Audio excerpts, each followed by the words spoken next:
Combat Sense. Hello, I'm Daniel Verkerke, and I'll be your host and instructor throughout this series. We've had great reviews from episode 1, and we're happy to hear of the growing interest in Combat Sense. If you've missed episode 1, you can review it or purchase it online at combatsense.tv. Combat Sense is about learning the most effective and logical ways to defend oneself from various situations. Our instructions are based from the science of human actions and reactions, and the awareness of possible attacks and counters. These classes will be a great eye-opener for those who don't understand the mindset of an attacker. If you do not feel and understand the attacker's intent, you will never be able to properly develop a defense against them. There are a lot of people teaching actions and reactions that will slow down or impede your defense. It is our intent to teach you the most practical, efficient, and effective methods in which to defend yourself. And this is Combat Sense. Here in episode 2, we'll be covering actions and reactions from a one-arm control grab in line, a one-arm control grab reaching across your opponent, a two-arm control grab from above, and a two-arm control grab from below. Sometimes you're in a situation where somebody grabs onto your wrist.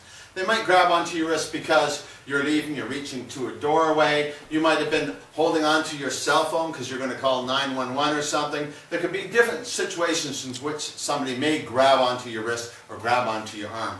So today we're going to deal with some misconceptions of the proper ways to move. And in dealing with this, I'll show you some examples. Now, if I came to grab somebody's wrist, and now if I grab the wrist, they may come to intercept my wrist and go to do a technique. Now, some people might think that's a very good technique and it looks good and it could be effective. But in reality, what would happen in this situation is if I grabbed him by the wrist because I wanted to control him, and as soon as he grabbed onto my wrist, I feel that's a threat. I would start plowing him. So as he's turning in to do his movement, where he'd come around to throw me down, what would happen is, as soon as he intercepted us and did this, right away, as soon as he goes to move, I'm going to start plowing him in the head, and maybe kneeing him in the head at the same time, or elbow smashing him. That's what's going to happen in this situation. In this situation, my opponent grabs me by the wrist. His hand is up because he's ready to strike me. It's only a fraction of a second before he is striking me. You might be asking me for something, whatever the case may be. But if I intercept to grab him like this, he's punching me. If I go to turn in like this, he's punching me. If I go to turn in like this, he's punching me. My main concern is this hand that's going to punch me. So as soon as he grabs me by the wrist, I should bring this arm up, because this arm is going to block his punch. At the same time, I can continue punching him if I want, and then take him down and knee him in the head and finish him off. Now in this situation, again, as he grabs me, my first concern should be the other hand. So I bring up my elbow. Now if he's holding hard, you can still bring up your elbow. Bring up your elbow like you're going to attack him with it. Now as you're coming up like this, you're still using this arm as a guard for his punch. At the same time, if I wanted to continue, I wanted to elbow him in the face. It just so happens that he collected his punch to me, which brought this around so I can continue punching him. Once his body's twisted and I explode in with this punch and this punch, it'll be easier for me to defend myself given that situation. Now another situation, when you grab your opponent by the wrist and he intercepts to do a technique, which might look like a decent technique because he's pulling me into the ground and into a wrist lock. Now, that's nice. It's good to practice in maybe martial arts schools, teaching the basics of self-defense without the realization of an opponent wanting to hurt you. So as I grab onto him and he goes to intercept, I step in and I punch him in his face. And as I punch him in the face, I may come to knee him in the groin and then take him back out and continue hitting him. Another situation is as your opponent comes to grab onto you, before they come to punch you, you're going to move away like this. Here you can still guard his other arm as you're punching him. If he continues to punch you, it intercepts his arm in this position. still allowing you to punch and continue punching your opponent if you so choose to do so. Another situation, when you're grabbing onto your opponent, as he intercepts you and he wants to take you down with a wrist lock down into this position. Now, a lot of people think that this is a good technique. And it might be a good technique when somebody's not wanting to hurt you as well. Now, if I grabbed onto him and he intercepted me, as he intercepts me, I'm going to come to hit him. And as he goes down, I'm going to hit him in the face in the same position that he's going down to. So you have to think realistically. Combat sense should determine. It should be natural. You shouldn't have to be a genius to figure out counters for this stuff, because it should be quite obvious. If I grab onto him and he intercepts me, that's an aggressive motion. He's coming to fight me. If he's coming to fight me, I want to hit him. And I want to hit him as hard as I can. So the natural movement of what he's making me do will feed my motion into punching him in the head. So you really have to be aware of situations like this before you do them. Again, in this situation, when your opponent grabs you by the wrist, it's an aggressive motion. He's trying to restrain you. He's trying to control you. You should look at that as being a threat. So instead of even being concerned about this, just come in to attack him. If you come in to attack him and continue your attacking, you're going to take him off his basis, because he's got a frame of mind that he's in control. He grabs onto me, he thinks he's in control and he's threatening me. What I'm going to do is, when I come to strike him, it'll come right over top of this arm so that it prevents him from hitting me. Even if he went to hit me as I was coming in, it's going to make his hit be reflected from my arm as I come to hit him.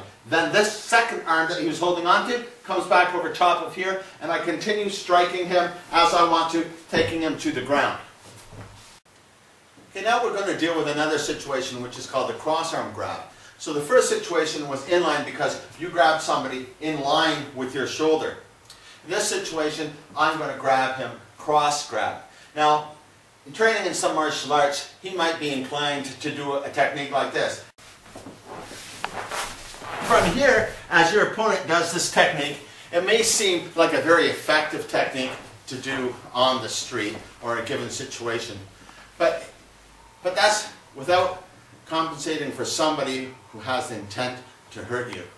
So if I come to grab onto him and he goes to do that technique, as soon as he goes to do that technique, I'm turning right into him and I'm going to drive him in the face with everything I got. I'm going to bend this knee down. He's going to fall down. I'm going to come and give him a chop to the carotid artery, taking him out. A better thing to do in this situation is, if my opponent grabbed onto my wrist in a threatening manner, I'd be best just to turn outside, hitting him in the head. Now what I did was, as I turned outside, I moved, changing his wrist in this position. He restricted my movement by controlling me, by grabbing onto my wrist, and I look at that as a threat. So right away, I just turn in, punch him. At this point, he can no longer hold on to my wrist because of the angle.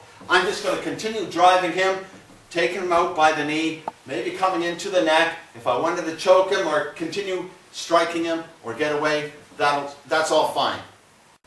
Another situation somebody may be trained in to do upon the control of a wrist. As I come to grab my opponent by the wrist, he may intercept my hand like this, rotate this around, and come to do an in-bent wrist lock on me. Now, the reality of this situation is, if I have the intention on hurting him, and I grab onto him, and he grabs onto my hand to bring that up, as soon as he grabs and brings this up, I'm punching him. I'm going to keep punching him from this position. I might pull this away at this point, and then drop him down and drive this fist right into his face. That's what will happen. So you really have to watch what you're doing, because if you train in a lot of things that are complicated, doing extra movements that you don't really need, that are actually going to compromise your position with your opponent, you're going to be in for a rude awakening if you're in a real life situation with somebody who wants to hurt you. Okay, in this situation, I'm going to show another positive way of moving, keeping in the mind of combat sense. As my opponent comes to grab me, right away, I don't want to be hit by this hand. So I'm going to move outside of away from this hand, at the same time wrapping my hand up in this position, ready to punch him with my other hand. If I want to, I'll just take my knee, bend it into the back of his knee, taking him down. Again, if I wanted to choke him, I could choke him. If I just wanted to throw him to the ground, it would be all fine and I could make my escape and get away. So you always have to keep in mind of what makes combat sense. It's not our intention to discredit martial arts. Our purpose here is to teach real combat sense. All martial arts are good and have a lot to offer. It's just some martial arts have nothing to do with combat sense. There's a big difference between learning martial arts and what we're teaching here. When one learns martial arts, they're hopefully developing themselves physically, mentally, and spiritually. Or maybe they're just practicing a sport. Nevertheless, the training will improve your balance, coordination, timing, speed, reflexes, and strength, which will all aid you in any given situation. Children gain confidence and learn respect. Some arts include meditation, breathing exercises, and inner development.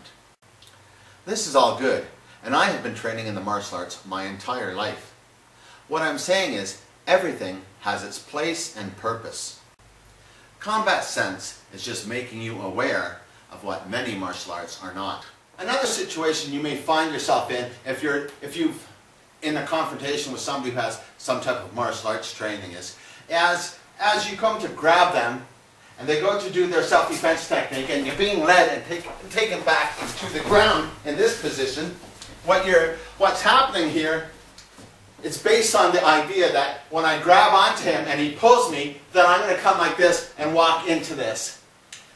Now, if I'm grabbing onto you, it's most likely because I don't want to go with you. I'm not going to let you pull. When you go to pull, I'm going to resist.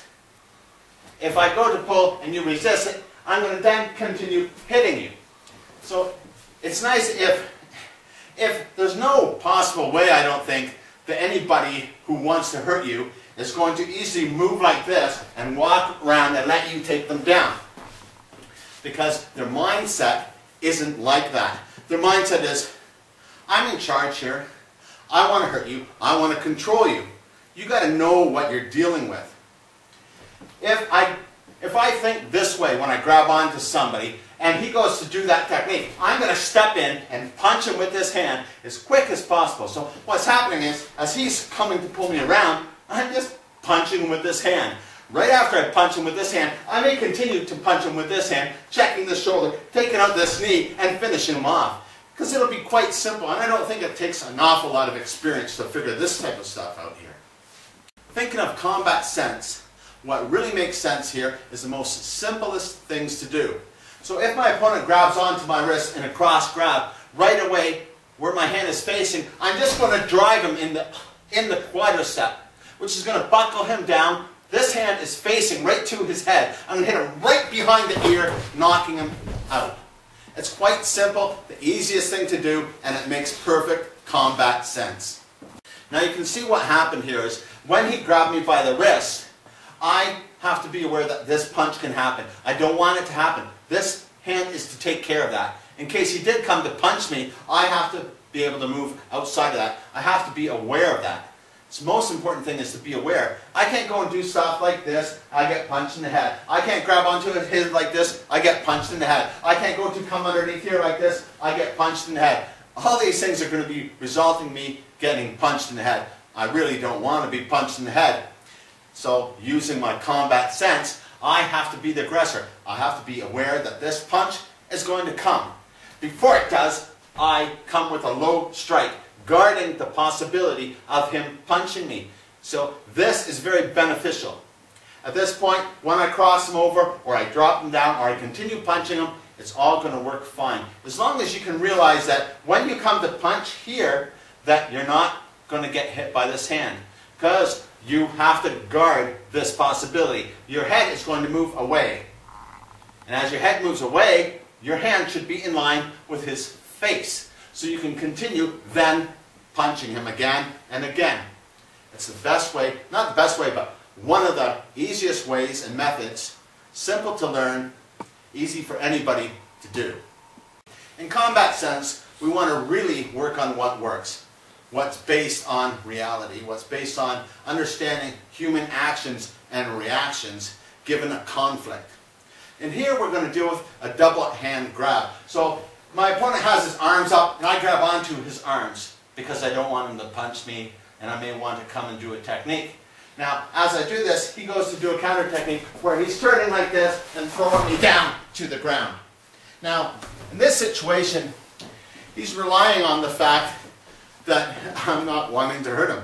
So when I had to come to grab him, and when he goes to hit me, instead of me making my arms go as he goes, go like this with him, that's me complying with him. If I grab onto him and he goes to move like that, I let him move like this. I'm going to hit him in his face. With this, I'm not going to continue holding on to this, letting him take my hand away from my own body. Why would I hold on to this? I want to punch him in the, I'm holding on to him to stop him from hitting me. When he goes to move to spread this, I'm going to let go of this hand that's pulling away from guarding his own face, and I'm going to punch him with it. After I punch him with it, I might drop down this hand in this position, put him down here, where I'm going to hit him again in the side of the neck, probably in the carotid artery, knocking him out, having him in an in-bed wrist lock. But it doesn't really matter. You don't have to have these fancy techniques. All you do is need to knock somebody down and get away. So it's quite simple here. I come in to grab him. He goes to do a technique like this. What am I going to do? I'm not going to hold on and let him pull me out. I'm going to come and hit him. This time, I hit him in the carotid artery right away. In this situation, I have my arms up guarding. My aggressor comes in and he grabs onto me and he's holding on to me to try to stop me and protect himself. Now, if I have the frame of mind to want to hurt him, what I should be doing, the most combat sense situation here, would be just to drive my elbow up into his face, drive my elbow back down into his neck in this position, whether I wanted to push him back or make him come back this way and finish him off into the kidneys would all work. You have to make combat sense. It should be simple. You don't need an awful lot of martial arts training, fancy stuff. It should be simple. You have to think almost to a primal level. If I'm here and he grabs onto my arms and I think we're in a fight, he's controlling the upper parts, but he's not controlling the bottom parts. Now I don't want to get too far fancy out like this where he could come to hit me from either hand and let go, because that would be kind of silly. I want to attack him. If I want to attack him, I can turn this elbow in this position to pop his arm from here. That would be fine. If I wanted to come even from this position, popping this knee and elbowing him in the face again, that would be fine. These things are quite simple and it's easy to do. You just have to put yourself in a proper frame of mind. I wouldn't get into something fancy of intercepting this and move around, because nothing's going to stop him from punching me in the face.